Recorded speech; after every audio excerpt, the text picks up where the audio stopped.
नमस्कार दोस्तों। देखो, आज हम एक ऐसे मुद्दे पर बात करने वाले हैं जो सुनिश्चित रूप से एक प्रतियोगी के लिए या विशेष रूप से जो प्रामाणिक रूप से तैयारी करना चाहता है किसी भी परीक्षा के लिए, उसके लिए बहुत महत्वपूर्ण है। दोस्तों, कई विद्यार्थियों के, कई प्रतियोगियों के बार बार सवाल होते हैं, उनके कमेंट्स होते हैं कि आखिर कौन सी ऐसी पुस्तकें हैं जिनके माध्यम से हम पढ़ें जो कि न सिर्फ हमारी तैयारी में मील का पत्थर भी साबित हो, और साथ ही साथ उनसे जो सूचनाएं या विषय वस्तु हम पढ़ते हैं, तथ्य जो प्राप्त करते हैं, वो इतने प्रामाणिक हो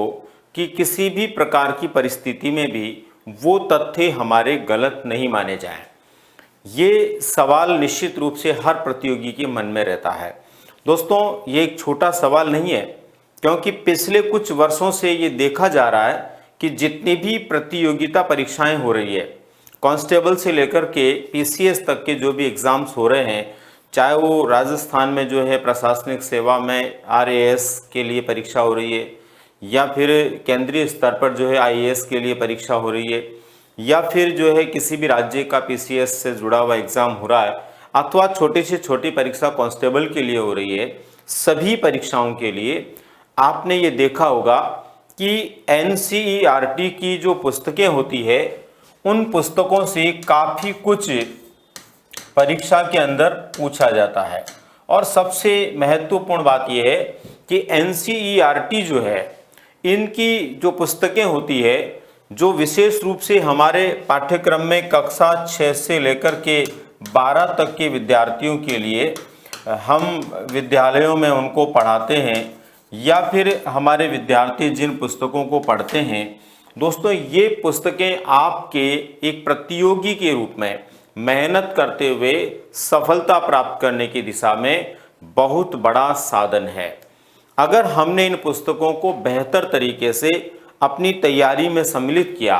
अपनी तैयारी की पुस्तकों में या विषय सामग्री में शामिल किया, तो हमारी तैयारी न सिर्फ प्रामाणिक होगी, बल्कि हमारी अवधारणात्मक जो सोच है उसमें भी बहुत बड़ा बदलाव आएगा। सोचने समझने की शक्ति में बदलाव आएगा। इनकी जो भाषा होती है, भाषा शैली, या फिर इनके अंदर जो विषय वस्तु दी हुई होती है या तथ्यात्मक चीज़ें दी हुई होती है, वो सार गर्भित होती है। और ये मान के चलिए कि कई प्रश्न पिछली परीक्षाओं में ऐसे पूछे गए हैं जो कक्षा 6, 7, 8 की पुस्तकों में दिए हुए होते हैं, और आपकी दूसरी बड़ी बड़ी गाइडों में भी वो कई बार नहीं मिलते हैं। तो ऐसी स्थिति में आप लोगों के लिए सुनिश्चित रूप से एनसीईआरटी की पुस्तकें महत्वपूर्ण है, और आप सभी लोगों को इन प्रामाणिक पुस्तकों का अध्ययन करना ही चाहिए। अब दोस्तों, एक सवाल खड़ा होता है कि आखिर हम एनसीईआरटी की पुस्तकें जो है वो क्यों पढ़ें, इसके कुछ विशेष कारण क्या है, ऐसी कौन सी वजह है कि हमें एनसीईआरटी की पुस्तकों को पढ़ना चाहिए। तो दोस्तों, पहली वजह तो आप अपने मस्तिष्क में बैठा लीजिए कि पिछली परीक्षाओं के आधार पर हम ये कह सकते हैं प्रामाणिक रूप से कि बहुत सारे प्रश्न जो आपके सामान्य जीवन के अनुभव और अध्ययन से आपने हल किए होंगे, या उनके आंसर आप जो है सही कर देते होंगे, कुछ प्रश्नों के उत्तर आप विभिन्न प्रकार की गाइडों के माध्यम से करते होंगे, लेकिन अंतिम रूप से चयनित विद्यार्थियों को आप पूछेंगे तो बता देंगे कि एनसीईआरटी की पुस्तकों को पढ़ने का जो उनको फायदा मिला, वो उनके चयन के लिए मूल आधार बना। इसका मतलब ये हुआ कि वर्तमान समय में बहुत सारे प्रश्न ऐसे होते हैं जो इन पुस्तकों के माध्यम से ही पूछे जाते हैं। मैं तो ये कहूँ कि अधिकतम प्रश्न पूछे जाते हैं, और वही आपके चयन का आधार भी बनते हैं। तो क्यों पढ़ना चाहिए आखिर हमें इन पुस्तकों को, इसके कुछ विशेष कारण भी मैं आप लोगों को यहाँ पर बताने की कोशिश कर रहा हूँ। तो दोस्तों, यहाँ पर आखिर क्यों पढ़ना चाहिए, आखिर क्यों पढ़ना चाहिए, देखिए हमारा एक प्रश्न है, आखिर क्यों पढ़ना चाहिए हमें एनसीईआरटी को, यानी एनसीईआरटी की जो बुक्स हैं, आखिर उनको क्यों पढ़ना चाहिए। इसके 3 बड़े रीज़न मैं यहाँ पर आपको बताने वाला हूँ। पहले नंबर पर दोस्तों, एनसीईआरटी की जो पुस्तकें होती है, ये पाठक में अवधारणात्मक समझ को पैदा करती है। यानी एनसीईआरटी की पुस्तकों की भाषा शैली, इनके विषय वस्तु, इनके तथ्य इस प्रकार से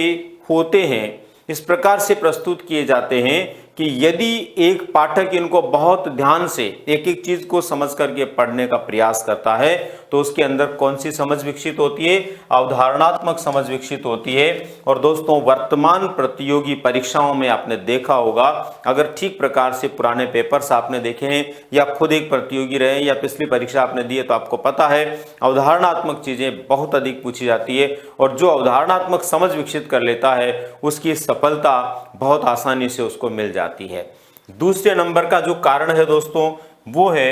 एक प्रतियोगी के लिए एनसीईआरटी की पुस्तकें पढ़ना सफलता का मूल आधार है, जो मैं ऑलरेडी आपको बता भी चुका हूं। वर्तमान समय में बहुत सारे प्रश्न यहां से पूछे जाना, प्रामाणिक रूप से पूछे जाना और विशेष रूप से तथ्यात्मक त्रुटियों से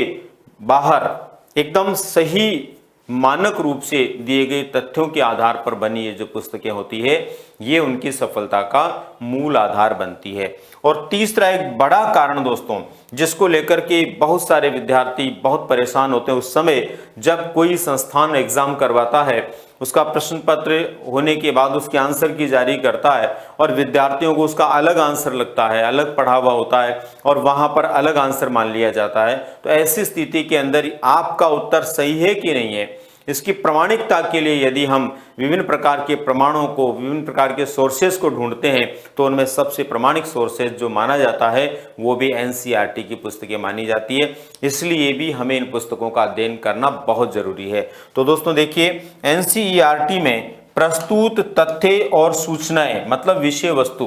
तथ्य और सूचनाएं मतलब विषय वस्तु प्रामाणिक होने के कारण किसी भी परिस्थिति में न्यायालय की शरण भी लेनी पड़े तो ये सही और प्रामाणिक स्रोत के रूप में मान्य है। यानी कि पहली बात तो ऐसा नहीं हो तो ज़्यादा बेहतर है। क्यों हमें न्यायालय की शरण लेनी पड़े, क्यों हमें गलत उत्तर बताए जाएं, क्यों हमें आपत्ति लगानी पड़े। लेकिन देखिए दोस्तों, पिछली परीक्षाओं में ऐसा होता रहा है। अभी भी आपको पता ग्रेड 3 के अंदर कहा जा रहा है कि 78,000 से ज़्यादा आपत्तियां लगी हुई है। तो इसका मतलब ये तय है कि फिर आने वाली परीक्षाओं में ऐसी संभावनाएं बनती है क्योंकि ये कई सालों से लगातार चली आ रही है। एक प्रश्न को लेकर के भी कोई ऐसी संभावना बनती है और एक प्रश्न किसी व्यक्ति की जिंदगी का एक सवाल बन जाता है या फिर उनकी सफलता असफलता का कारण बन जाता है तो व्यक्ति न्यायालय तक के दरवाजे खटखटा देता है। ऐसी स्थिति के अंदर यदि उसकी शरण लेनी भी पड़े न्यायालय की तो वहां पर आपका सबसे सही प्रामाणिक जो सोर्स होता है, स्रोत होता है, एविडेंस होता है, वो एनसीईआरटी की पुस्तकें होती है। इसलिए दोस्तों हमें निश्चित रूप से क्या करना चाहिए, एनसीईआरटी की पुस्तकें पढ़नी चाहिए। अब मित्रों बात आती है कि एनसीईआरटी की पुस्तकों में हम क्या क्या पढ़ें, कौन सी क्लास से लेकर कौन सी क्लास तक पढ़ें और कैसे पढ़ें। ये एक बड़ी समस्या हम लोगों के सामने, विशेष रूप से पहली बार तैयारी करने वाले प्रतियोगियों के सामने आकर खड़ी हो जाती है। तो दोस्तों इसके लिए मैं आप लोगों को एक बहुत ही बेहतरीन और ज़बरदस्त एक ऐसी सूचना देने जा रहा हूं जो निश्चित रूप से उन विद्यार्थियों के चेहरे पे मुस्कान लाएगी जो कि इन पुस्तकों का अध्ययन करना तो चाहते हैं लेकिन वो समझ नहीं पाते कि कहां से इनको पढ़ना हो, कैसे पढ़ना है और किस प्रकार से अपनी अवधारणात्मक समझ को विकसित करना है। तो दोस्तों इसके लिए आप लोगों को जानकर बेहद खुशी होगी कि उत्कर्ष क्लासेज जोधपुर के माध्यम से एनसीईआरटी बेस्ड एक विशेष प्रकार का पाठ्यक्रम शुरू किया जा रहा है। इस पाठ्यक्रम को आप बहुत आसानी से जो है खरीद सकते हैं और उसके बाद में आप निश्चित रूप से बहुत कम मूल्य के अंदर इस पाठ्यक्रम के माध्यम से एनसीईआरटी से जुड़ी हुई आपकी समझ को विकसित कर सकते हैं। दोस्तों इसके लिए मैं आप लोगों को सूचित करना चाहूँगा कि यहाँ पर एक विशेष प्रकार का बैच शुरू किया जा रहा है एनसीईआरटी के सार को लेकर, सिलेक्शन का द्वार एनसीईआरटी का सार, एकलव्य बैच। ये एकलव्य बैच क्या है, आप घर बैठ करके प्रामाणिक रूप से एनसीईआरटी की पुरानी और नवीन दोनों, देखो यहाँ भी एक समस्या है, पुरानी और नवीन दोनों में से किसको पढ़ें, तो पुरानी और नवीन दोनों ही पुस्तकों का सार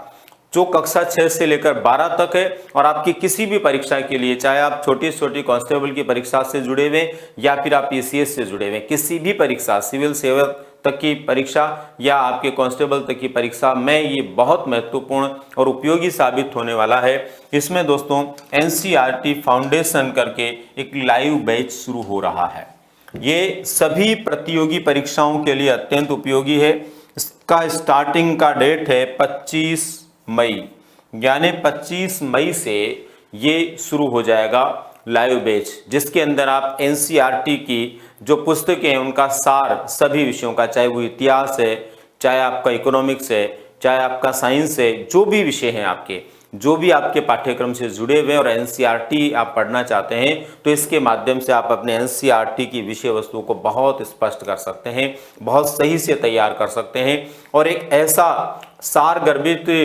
विषय वस्तु या सामग्री आपको मिल जाएगी जिसकी वजह से आपको न सिर्फ सफलता के अंदर एक बड़ा आधार मिलेगा बल्कि आप लोगों को कम मेहनत में ज़्यादा सफलता की उम्मीदें जग जाएगी। दोस्तों इसके विशेष आकर्षण क्या है? प्रतिदिन इसमें लाइव क्लासेस आपको मिलेगी, साप्ताहिक टेस्ट आपको इसमें मिलेंगे, डाउट सेशन आपको इसमें मिलेगा, यानी कोई डाउट्स है तो उसको दूर करने का प्रयास होगा, ई नोट्स आपको इसमें मिलेंगे, वस्तुनिष्ठ प्रकार के प्रश्नों के आधार पर आप प्रैक्टिस कर पाएंगे और पैनल पीडीएफ आप लोगों को मिलेगा। तो दोस्तों ये विशेष प्रकार की सूचना आप लोगों के लिए विशेष रूप से फिर एक बार बता देता हूं। आप किसी भी परीक्षा की तैयारी कर रहे हैं, चाहे वो आप शिक्षक भर्ती परीक्षा में ग्रेड फर्स्ट सेकंड थर्ड की कर रहे हो, चाहे आप अन्य प्रकार की कोई परीक्षा की तैयारी कर रहे हो, हर परीक्षा में एनसीईआरटी का अपना जो अहम रोल है उसको कभी नहीं भूलना है और अपनी सफलता को सुनिश्चित करने के लिए प्रयास करना है और निश्चित रूप से इस पाठ्यक्रम के माध्यम से